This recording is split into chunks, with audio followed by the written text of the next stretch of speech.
Тағдырымыз қара ile язылған. Қайда барсан, татар халқы сачылған. Ама бахя, татар оғлу дүнияда урф-адетін, қияфетін жоймаған. Чтобы понять масштаб личности поэта и ветерана национального движения Эскендера Фазыла, достаточно узнать, что в ссылке, будучи 14-летним подростком, он сбежал из Узбекистана в Крым, чтобы набрать воды из колодца в родном дворе для умирающего отца. В середине 1950-х Эскендер Фазыл присоединился к национальному движению и стал одним из его лидеров.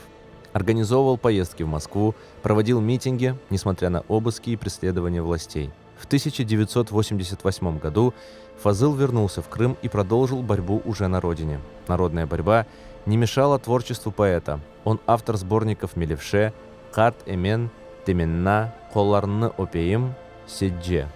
Он остро чувствовал боль своего народа, тонко замечал прекрасное, умел передать национальный колорит.